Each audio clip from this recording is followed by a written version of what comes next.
Previous class में हम लोग फिजिक्स का मॉडल सेट कर रहे थे, उसमें मॉडल सेट 3 देख रहे थे। आज उसी को कंटिन्यू करेंगे और कोशिश करेंगे कि वो कंप्लीट हो जाए पूरा। ठीक है? Yes ma'am. तो आज जो मॉडल सेट 3 का जो बच गया था उसको थोड़ा सा कर लेते हैं, उसके बाद मॉडल सेट 4 करेंगे।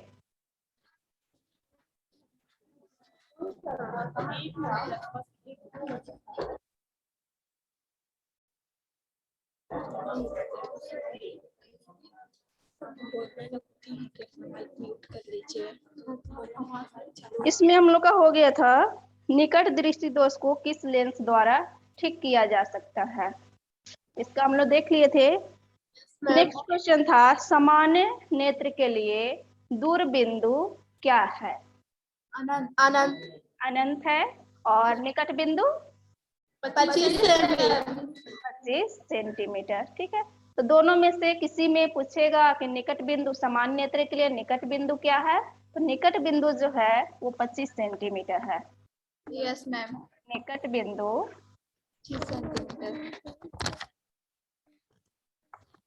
25 सेंटीमीटर है इसमें। और इसका दूर बिंदु अनंत है। बिंदु अनंत है, अनंत है।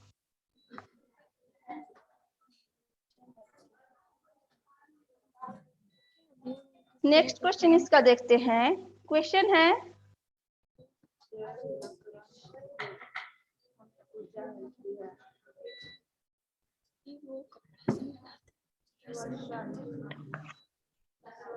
हम जितने भी ऊर्जा का उपयोग करते हैं, हम जितने भी ऊर्जा का उपयोग करते हैं,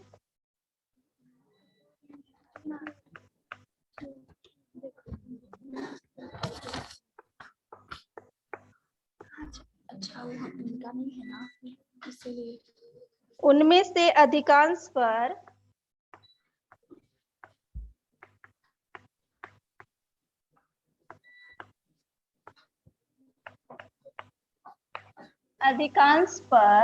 सौर ऊर्जा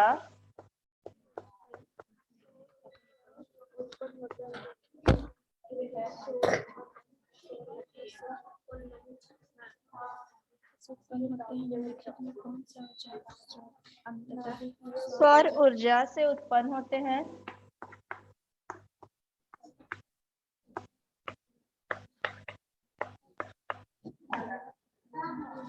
निम्न में से कौन सा ऊर्जा स्रोत अंततः सौर ऊर्जा से उत्पन्न नहीं होता है? निम्न में से कौन सा ऊर्जा स्रोत अंततः सौर ऊर्जा से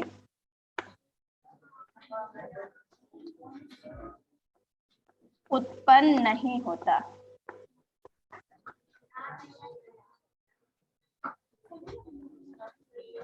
ऑप्शन है इसका भूतापीय ऊर्जा,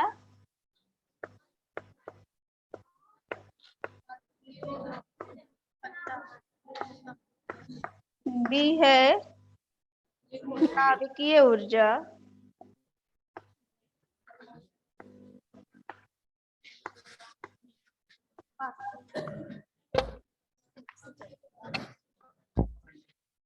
सी है इसका पवन ऊर्जा,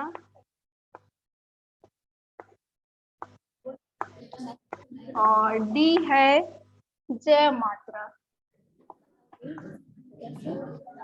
जय मात्रा।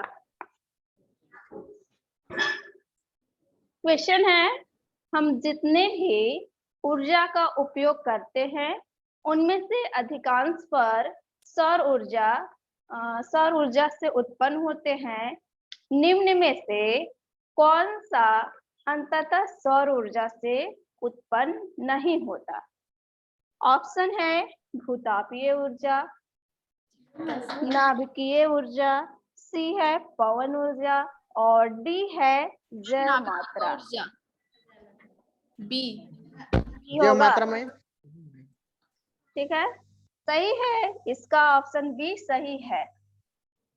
नाभिकीय ऊर्जा, नाभिकीय ऊर्जा पे सौर ऊर्जा का कोई इफेक्ट नहीं पड़ता। यहाँ पे देख रहे हैं भूतापीय ऊर्जा है, जिसको कि भूपटपट्टी जो पृथ्वी का ऊपरी सतह है वो गर्म होता है, उसमें क्या बोलते हैं नीचे ये लावा ये सब है, उससे जो उत्पन्न होता है, तो इस पे सौर ऊर्जा का इफेक्ट पड़ेगा।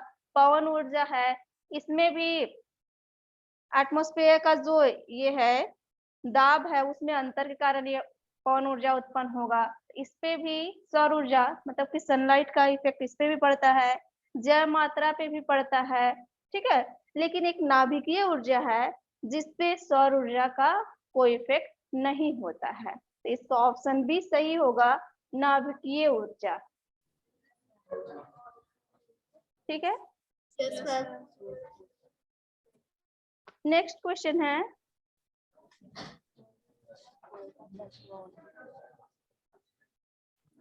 निम्न में कौन नवीकरणीय ऊर्जा स्रोत है? सौर ऊर्जा ऑप्शन है कोयला, सीएनजी, पेट्रोल और सौर ऊर्जा। ठीक है, सही है, इसका सौर ऊर्जा सौर होगा। ऊर्जा। क्यों? नवीकरणीय ऊर्जा स्रोत किसको कहेंगे?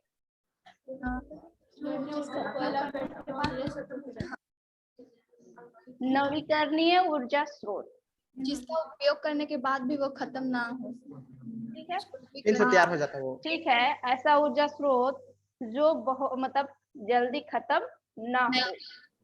ठीक है, तो इसमें देख रहे हैं कोयला है, इसका तो सीमित भंडार है, कुछ दिन यूज करने के बाद, कुछ वर्ष यूज करने के बाद खत्म हो जाएगा। सीएनजी भी वही पेट्रोलियम वाला है, पेट्रोल भी, ये सब खत्म हो जाएगा।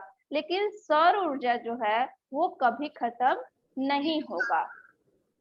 तो ये जो होगा नवीकरणीय ऊर्जा स्रोत सौर ऊर्जा होगा। नेक्स्ट क्वेश्चन है, निम्न में से कौन जैव मात्रा ऊर्जा स्रोत का उदाहरण नहीं है?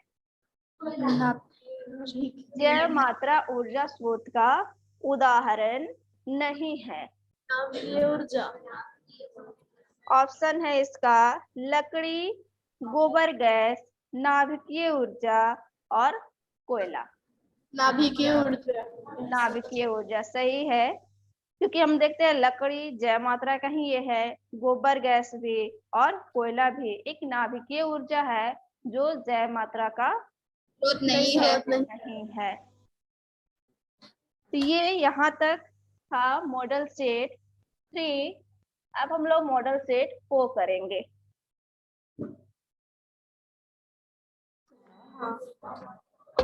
फोर में है क्वेश्चन है इसका, यदि आपतित किरण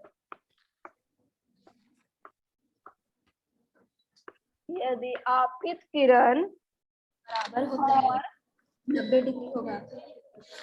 परावर्तित किरण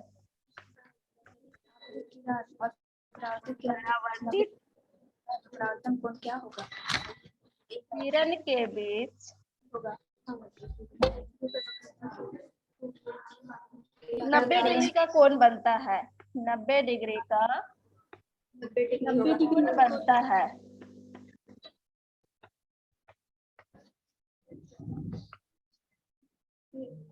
तो परावर्तन कोण क्या होगा?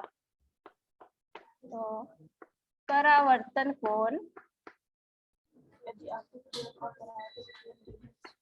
क्या होगा? ऑप्शन है इसका 90 डिग्री, बी है 45 डिग्री, सी है 180 डिग्री और डी ऑप्शन है इसका 60 डिग्री। क्या है क्वेश्चन? यदि आपतित किरण और परावर्तित किरण के बीच 90 डिग्री का कोण बनता है तो परावर्तन कोण क्या होगा? मैम 90 डिग्री होगा। कितना होगा? 90 डिग्री 90 डिग्री। कैसे 90 डिग्री होगा?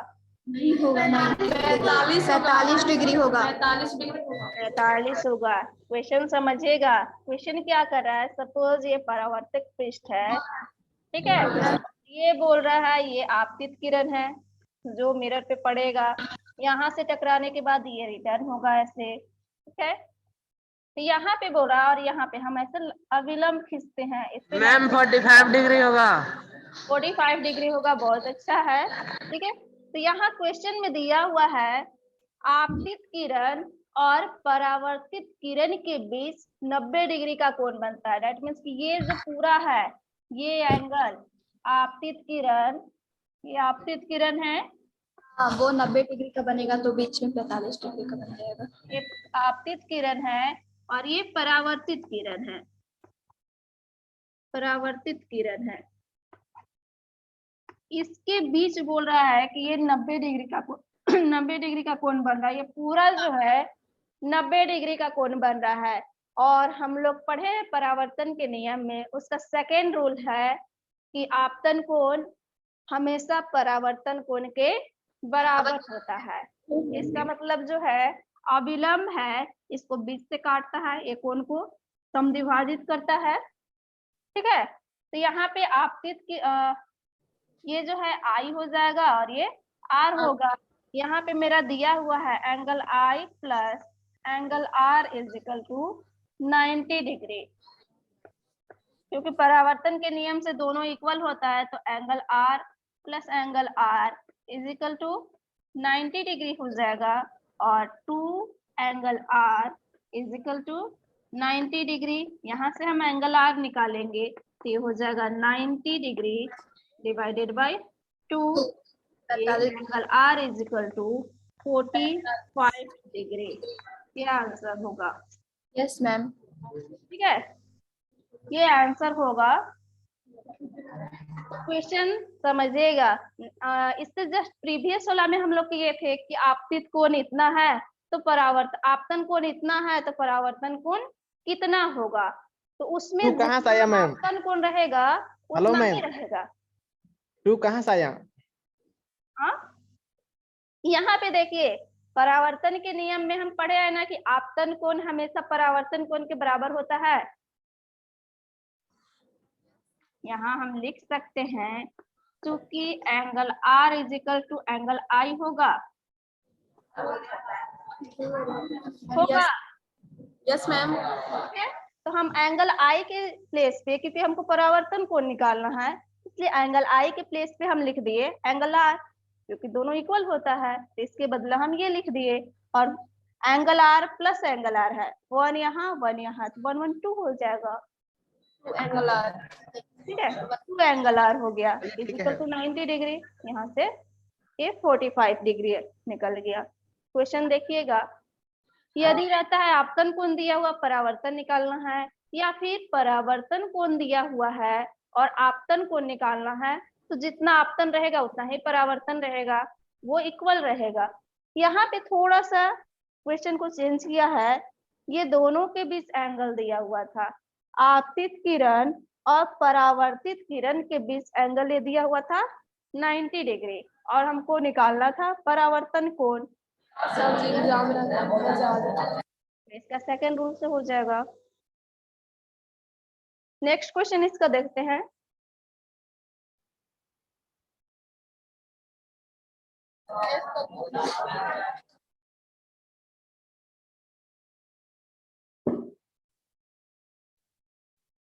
क्वेश्चन है ध्रुव वक्रता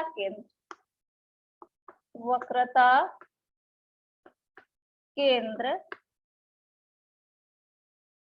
को मिलाने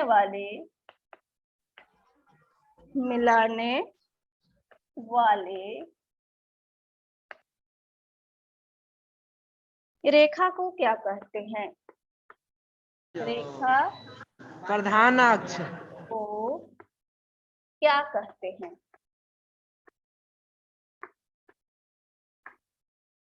ऑप्शन है इसका आपतित किरण, आपतित किरण, बी है परावर्तित किरण, प्रधान अक्ष होगा मैम। प्रधान अक्ष होगा। ठीक है। मुख्य अक्ष, सी है मुख्य अक्ष, मुख्य अक्ष होगा मैम। अक्ष, और डी है फोकस दूरी, फोकस दूरी। क्वेश्चन है मैम। ध्रुव और वक्रता केंद्र को मिलाने वाली रेखा को क्या कहते हैं? मुख्य अक्ष होगा नहीं, प्रधान अक्ष या मुख्य परावर्तित अक्ष? किरण भी नहीं, ये होगा मुख्य अक्ष। सपोज ये मिरर है, यहाँ पे इसका मिरर का जो मिड पॉइंट होगा ध्रुव होगा, यहाँ पे इसका फोकस होगा और यहाँ पे वक्रता केंद्र होगा।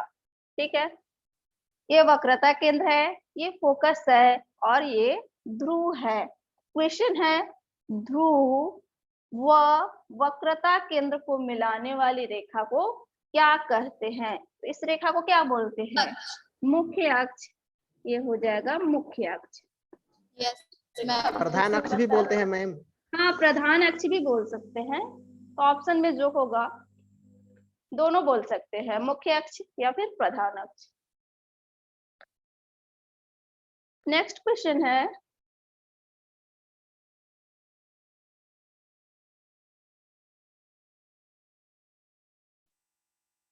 यदि f का मान 16 सेंटीमीटर है तब r का मान क्या होगा? f इक्वल टू दिया हुआ है 16 सेंटीमीटर और हमको r निकालना है, क्या होगा? सेंटीमीटर होगा। 32 होगा मैम। ठीक है, बहुत अच्छा है। इस टाइप का लगभग सेट में 1-2 क्वेश्चन आ ही जा रहा है। Yes ma'am. r equal to 2f होता है, ये 2 into 16 हो जाएगा 32 सेंटीमीटर। नेक्स्ट क्वेश्चन इसका है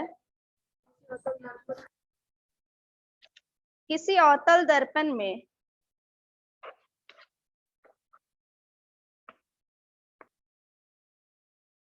किसी अवतल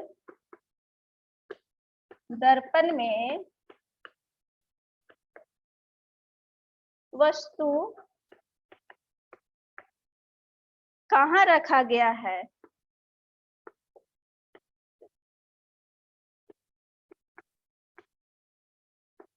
कहाँ रखा गया है जिससे उसका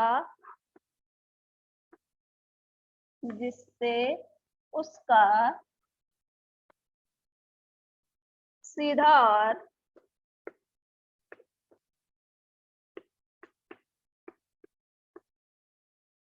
आवर्धित प्रतिबिंब बनेगा? ध्रुव और फोकस के बीच मैम। ध्रुव और फोकस के बीच प्रतिबिंब बनेगा।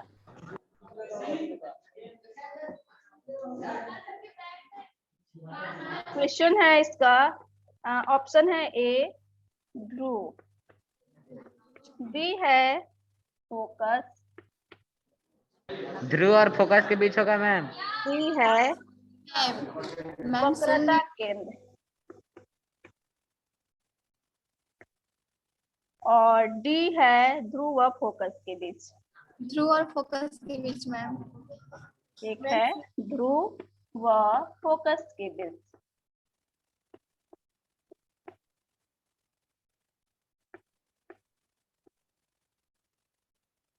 ये है क्वेश्चन है किसी अवतल दर्पण में वस्तु कहाँ रखा गया है जिससे उसका सीधा और आवर्धित प्रतिबिंब बनेगा?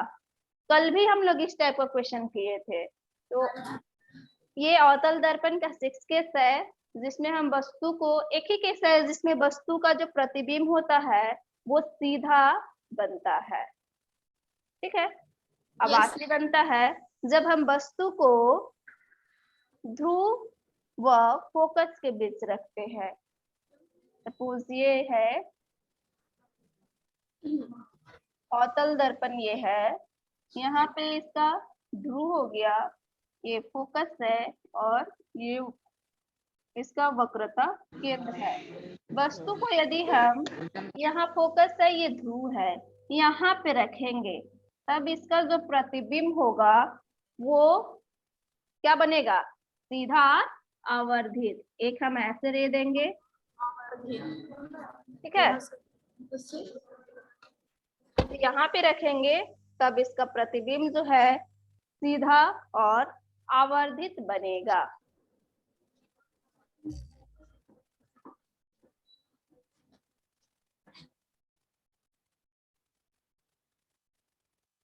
नेक्स्ट क्वेश्चन है,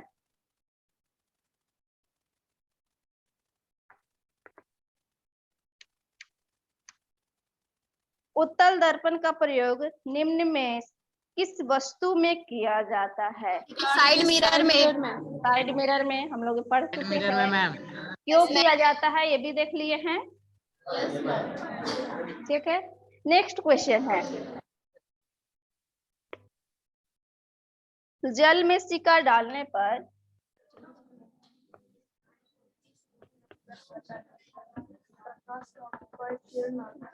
प्रकाश का जल में सिक्का डालने पर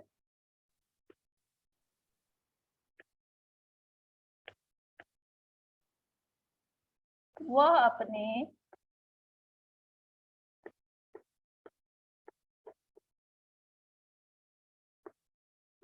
वास्तविक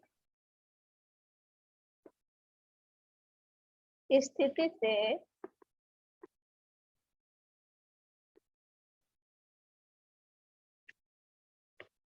ऊपर उठा दिखाई देता है।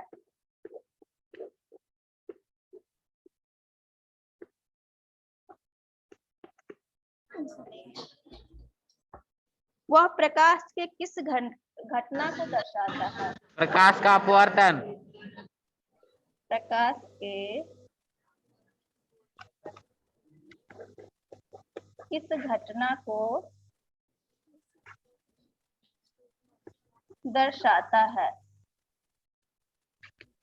प्रकाश का प्रकाश का अपवर्तन। ठीक है, बहुत अच्छा है, प्रकाश के अपवर्तन। प्रकाश का परावर्तन बी है इसका, प्रकाश का अपवर्तन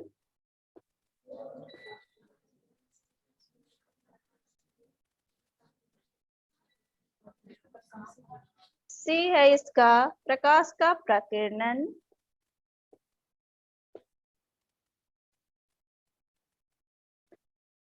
और प्रकीर्णन रिफ्लेक्शन ऑफ लाइट। और डी है प्रकाश का विक्षेपण। Refraction of light. विक्षेपण, रिफ्रैक्शन ऑफ लाइट। बहुत अच्छा है, ठीक है। प्रकाश का अपवर्तन होगा, ऑप्शन बी। क्वेश्चन है, इससे कल भी था, उसमें इसका डेफिनेशन था क्या, प्रकाश का अपवर्तन किसको कहते हैं? प्रकाश का अपवर्तन किसको कहते हैं? जब प्रकाश की किरणें सघन माध्यम से विरल माध्यम में प्रवेश करती है तो लंब की ओर झुक जाती है, तथा जब प्रकाश की किरणें सघन माध्यम से विरल माध्यम में प्रवेश करती है तो लंब से दूर हट जाती है, तो प्रकाश की इस मुड़ने की क्रिया को प्रकाश का अपवर्तन कहते हैं। ठीक है, मीडियम कुछ भी हो सकता है, ठीक है। इसका सटीक कहिए तो डेफिनेशन होगा, जब प्रकाश की किरणें एक माध्यम से दूसरे माध्यम में जाती है तो ये अपने पथ से विचलित हो जाती है। अब उससे दूर हट रहा है या फिर उसके तरफ झुक रहा है, ये उसका मीडियम पे डिपेंड करेगा। यदि सघन से विरल में जाएगा तो वो दूर हट जाएगा अविलंब से, और विरल से सघन में आ रहा है तो अविलंब की ओर झुक जाएगा। तो कल इसका डेफिनेशन था। आज क्वेश्चन है, जल में सिक्का डालने पर वह अपनी वास्तविक स्थिति से ऊपर उठा हुआ दिखाई देता है, वह प्रकाश के किस घटना को दर्शाता है? ऑप्शन है इसका प्रकाश का परावर्तन, बी है प्रकाश का अपवर्तन, सी है प्रकाश का प्रकीर्णन और डी है प्रकाश का विक्षेपण। इसका ऑप्शन बी जो है सही होगा, प्रकाश का अपवर्तन। ठीक है, इसमें क्वेश्चन ऐसे भी पूछ सकता है, जैसे ग्लास में कोई पेंसिल या फिर स्केल हम डालते हैं तो वो भी टेढ़ा दिखाई देता है, इसका क्या रीजन है? प्रकाश का अपवर्तन। इसका रीजन क्या होगा?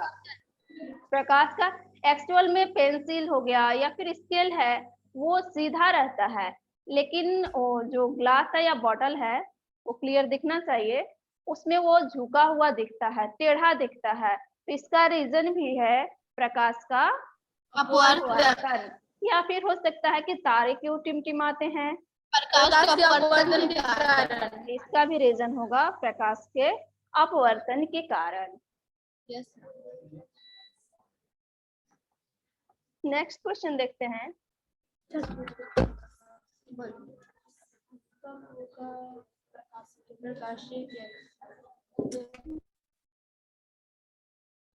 है क्वेश्चन इसका,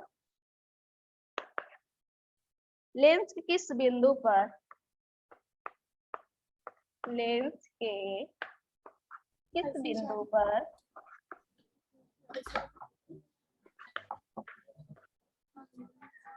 प्रकाश की किरणें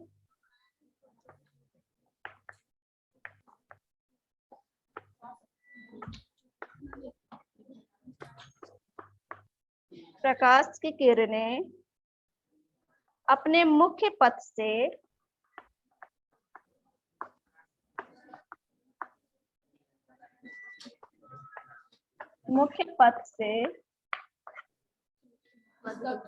विचलित नहीं होती है,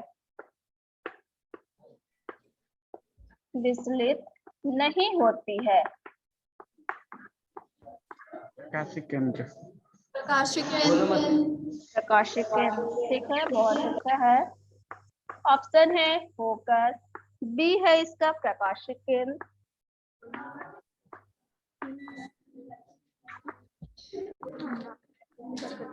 सी है वक्रता केंद्र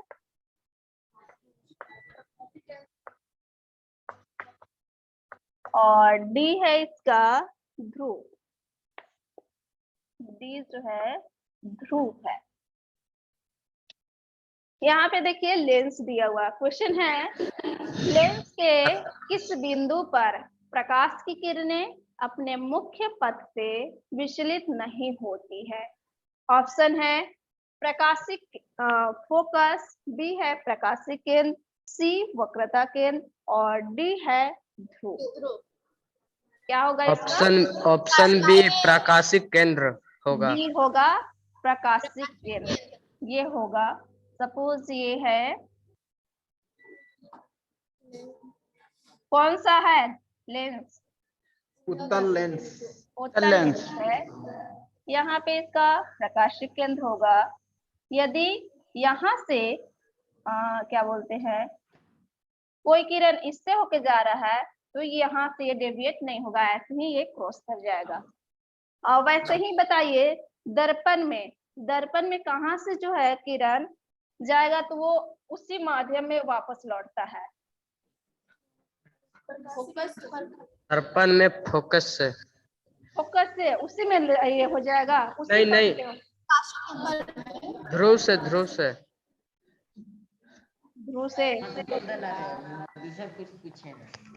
दर्पण है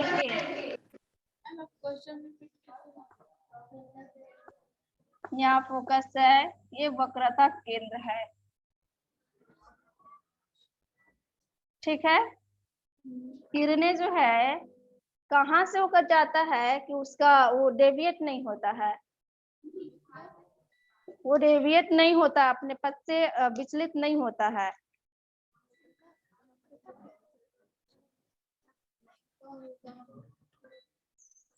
कोई भी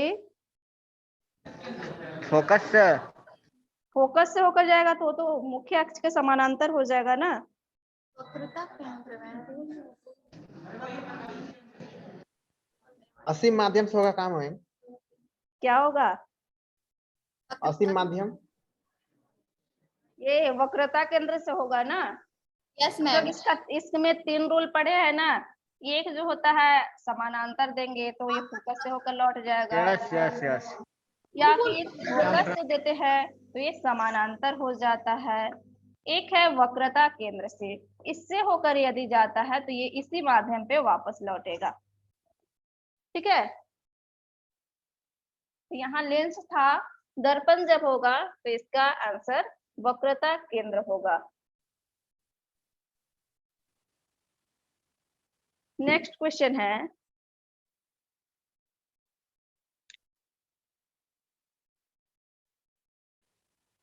उत्तल लेंस को अभिसारी लेंस क्यों कहते हैं? यह प्रकाश की किरणों को एक जगह एकत्र करता है।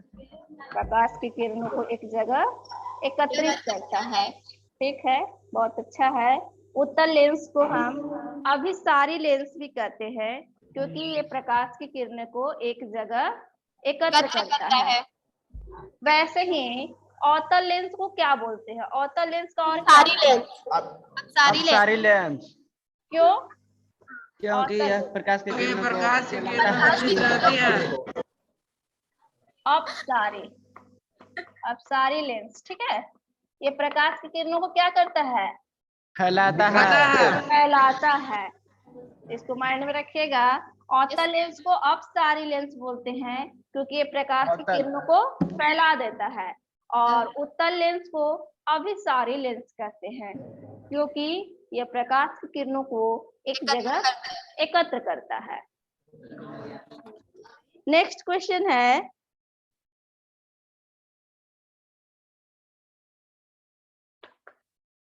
नेत्र में जाने वाले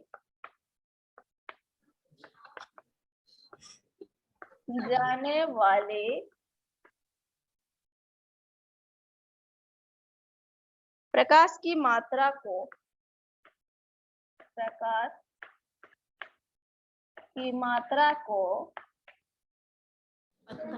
पुतली होगा। मात्रा को कौन नियंत्रित करता है? पुतली। पुतले आइरिस नियंत्रित करता है। मैम आइरिस होगा। बोलते हैं। नियंत्रित करता है। ऑप्शन है इसका, ए है दृष्टिपटल,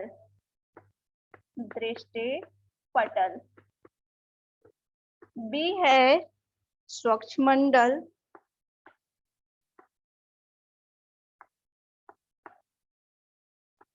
सी है ऑप्शन इसका परितारिका, और डी है पुतले। ऑप्शन नंबर डी पुतली होगा मैम। क्या होगा? पुतली पुतले। Option D. ऑप्शन डी सही है। क्वेश्चन है, नेत्र में जाने वाली प्रकाश की मात्रा को कौन नियंत्रित करता है? ऑप्शन है दृष्टिपटल, स्वच्छमंडल, परितारिका और पुतली। तो हम लोग जानते हैं दृष्टिपटल पे क्या होता है? मानव नेत्र में जो प्रतिबिंब बनता है दृष्टिपटल पे बनता है। स्वच्छमंडल सबसे बाहरी परत है जिससे क्या होता है? प्रकाश का सबसे ज्यादा अपवर्तन होगा। नेक्स्ट है परितारिका।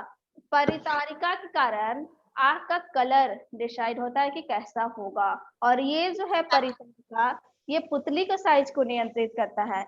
आंख में कितना प्रकाश की कितना मात्रा प्रवेश करेगा ये पुतली डिसाइड करता है। तो इसका ऑप्शन डी सही होगा, पुतली। पुतली, ठीक है। Yes ma'am. खींच दो वहां से, खींच थोड़े खींच।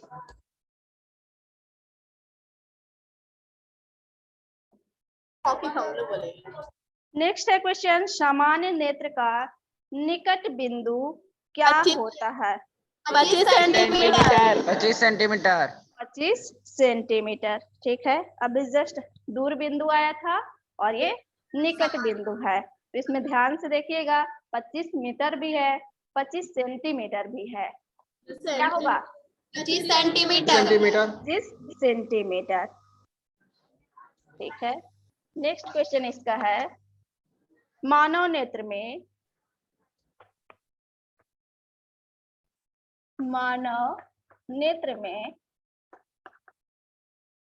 प्रतिबिंब की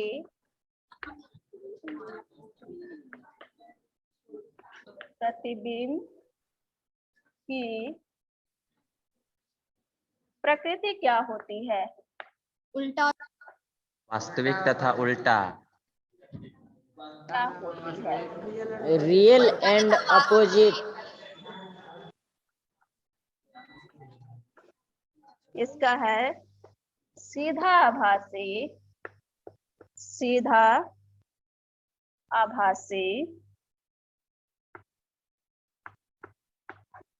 बी है इसका उल्टा आभासी,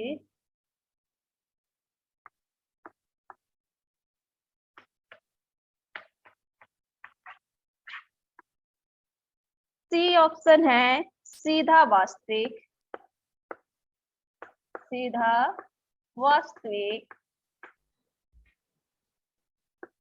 और डी है उल्टा वास्तविक। वास्तविक का उल्टा। ठीक है, ऑप्शन डी।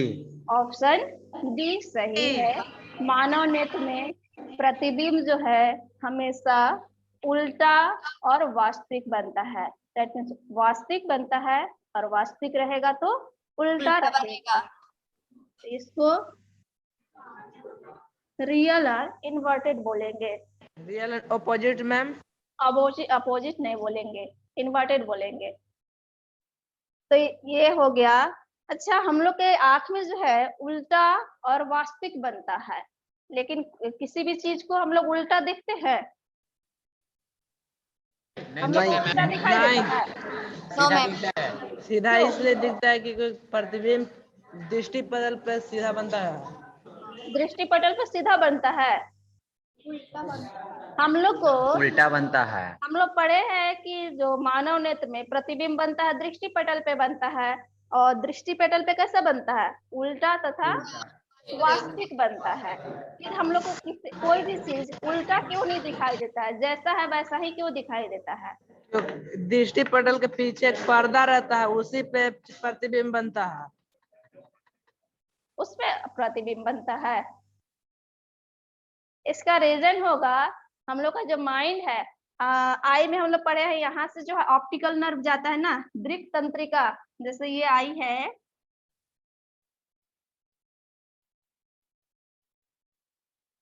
यहाँ से है ये दृक् तंत्रिका है, ऑप्टिकल नर्व, दृक् तंत्रिका, ये माइंड तक जाता है। तो यहाँ का जो मैसेज होगा, ये लेंस है, जो मैसेज यहाँ ये दृष्टि पटल है, रेटिना है, यहाँ पे जो इमेज बनेगा इसका मैसेज दृक् तंत्रिका माइंड को भेजेगा। ये माइंड को सेंड करेगा और माइंड उसको इंटरप्रेट करके सीधा पढ़ता है। इसलिए कोई भी चीज हमको सीधा दिखता है, उल्टा दृष्टि पटल पे बनता है, वास्तविक है तो उल्टा बनेगा, लेकिन माइंड उसको इंटरप्रेट करके सीधा पढ़ता है। इसलिए कोई भी चीज हमको सीधा दिखता है, मतलब जैसा है वैसा।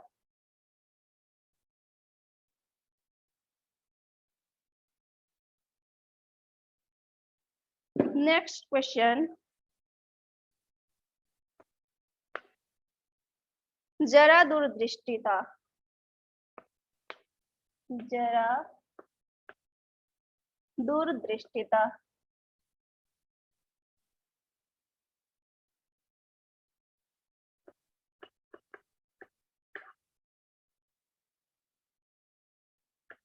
होने का क्या कारण है? मंजन क्षमता घट जाना। कारण है नेत्र Option लेंस है की इसका फोकस दूरी से बढ़ जाना। नेत्र गोलक का छोटा होना। नेत्र लेंस की फोकस दूरी से बढ़ जाना मैम। अच्छा, नेत्र गोलक का छोटा होना।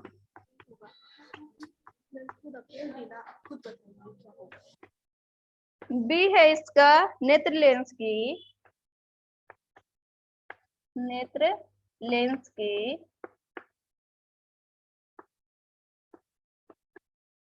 फोकस दूरी का बढ़ जाना।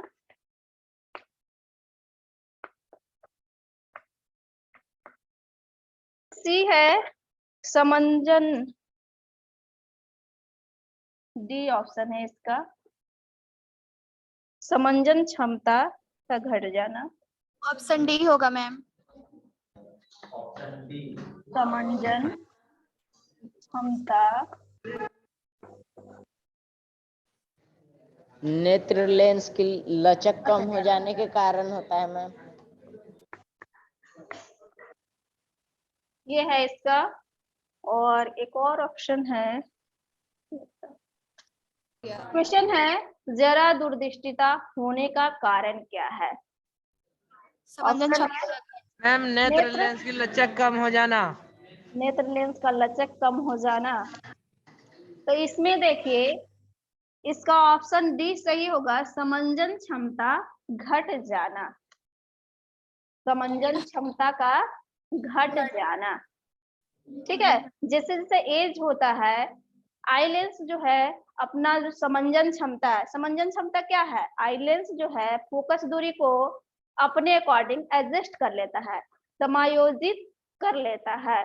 तो एज जैसे जैसे होता है उसका समंजन क्षमता घट जाता है और इसके कारण ही जरा दूरदृष्टि होता है। हम लोग पढ़े हैं नेत्र गोलक का छोटा होना। ये छोटा हो जाने से क्या होता है हम लोग को पास का जो चीज है वो नहीं दिखता है, तो उसका एक स्पेशल नाम है। क्या है उसका? दूरदृष्टि दोष। क्या है? दूरदृष्टि दोष। दूरदृष्टि दोष। दूरदृष्टि दोष। ठीक है, ये है नेत्र लेंस की फोकस दूरी का बढ़ जाना या फिर गोलक का बड़ा हो जाना। इसका भी एक नाम है, इसको क्या बोलेंगे? निकट दृष्टि दोष। निकट दृष्टि दोष। और एज के कारण जो होता है जितनी समंजन क्षमता इसका घट जा रहा है, इसमें वही हो रहा है ये अपने आप को समायोजित नहीं कर पा रहा है जितना करना चाहिए। तो इसका मैम हाँ सिलियरी मांसपेशी की क्षमता कम होना यह भी हो सकता है ना?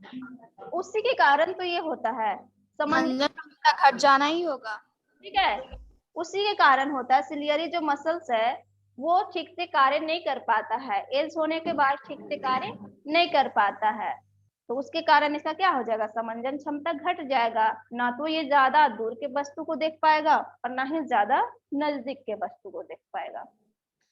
वो जरा दूरदृष्टि का होने का कारण है समंजन क्षमता का घट जाना।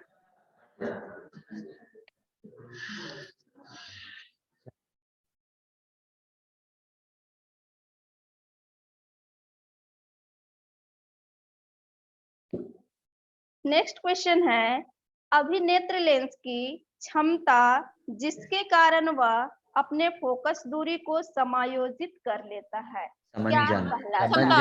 समंजन। समंजन। समंजन होगा मैम। समंजन क्षमता। क्षमता। इसी का डेफिनेशन है।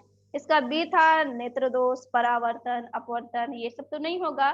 समंजन क्षमता ही इसका आंसर होगा। नेक्स्ट क्वेश्चन है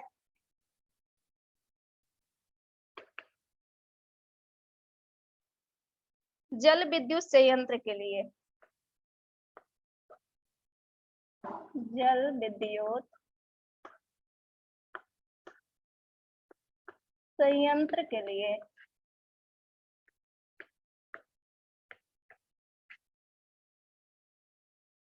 निम्न में से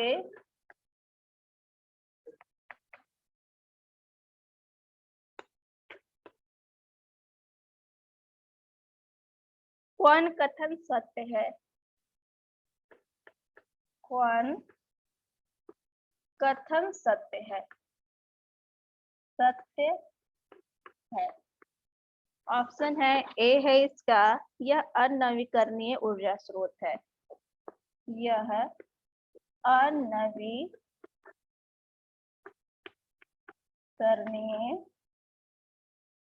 ऊर्जा स्रोत है।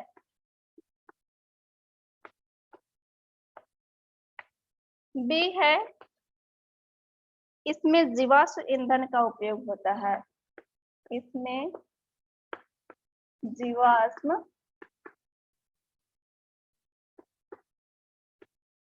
ईंधन का उपयोग होता है।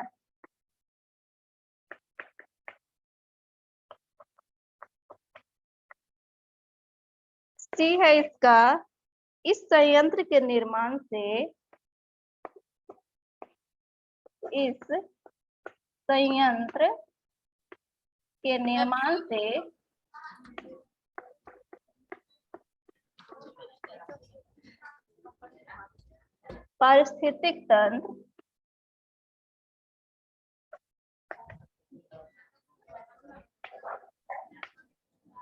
पारिस्थितिक तंत्र सी होगा मैम।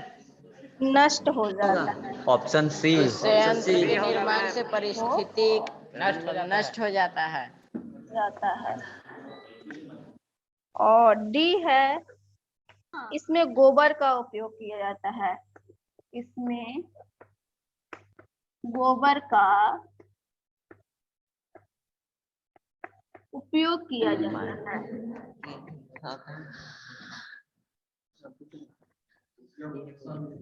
उपयोग किया जाता है। Option C. Option C. Option C, क्यों ऑप्शन सी होगा? क्यों ऑप्शन सी होगा? सी होगा, सी सी सी। क्यों सी होगा? क्वेश्चन देखिए, क्वेश्चन है जल विद्युत संयंत्र के लिए मैम। निम्न में से कौन कथन सत्य है? ऑप्शन है इसका ए, यह अनवीकरणीय ऊर्जा स्रोत है। तो जल विद्युत संयंत्र कैसा ऊर्जा स्रोत है? नवीकरणीय। अनवीकरणीय। नवीकरणीय, क्योंकि जल विद्युत संयंत्र में जो होता है, जल का जो गतिज ऊर्जा होता है, जल का जो गतिज ऊर्जा होता है उसका यूज किया जाता है। जल का गतिज ऊर्जा खत्म तो नहीं होगा, ठीक है। अनवीकरणीय नहीं, नवीकरणीय ऊर्जा स्रोत है। बी है इसमें जीवाश्म ईंधन का उपयोग होता है। इसमें जीवाश्म ईंधन का उपयोग नहीं होता है। नहीं होता है। ठीक है, जीवाश्म ईंधन का उपयोग तापीय ऊर्जा, तापीय जो ये संयंत्र होता है उसमें होता है, तो ये भी नहीं होगा। थर्ड है, इस संयंत्र के निर्माण से पारिस्थितिक तंत्र नष्ट हो जाता है। और यही डी सही है, होगा। इसमें गोबर का उपयोग किया जाता है, तो गोबर का भी इसमें उपयोग नहीं किया जाता है। इसका सही आंसर होगा सी। इस संयंत्र के निर्माण से पारिस्थितिक तंत्र नष्ट हो जाता है। ठीक है, जैसे कि इसमें क्या होता है, जल का जो गतिज ऊर्जा होता है उसका यूज किया जाता है सी पर ताला लॉक किया जाए। घुमाने के लिए। ठीक है, तो उतना प्राकृतिक रूप से उतना ये उपलब्ध नहीं है कि उसका हम यूज करें, तो इसके लिए बड़ा बड़ा डैम बनाया जाता है। और डैम बनाने में जो एरिया होता है, कृषि योग्य भूमि होता है या पेड़ पौधा होता है, वो सबको काटा जाता है, जिससे कि पारिस्थितिक तंत्र नष्ट हो जाता है। ठीक है, तो इसका ऑप्शन सी सही होगा। इस संयंत्र के निर्माण से पारिस्थितिक तंत्र नष्ट हो जाता है। आज के लिए इतना ही, नेक्स्ट डे फिर देखेंगे। Thank you ma'am. Thank you ma'am.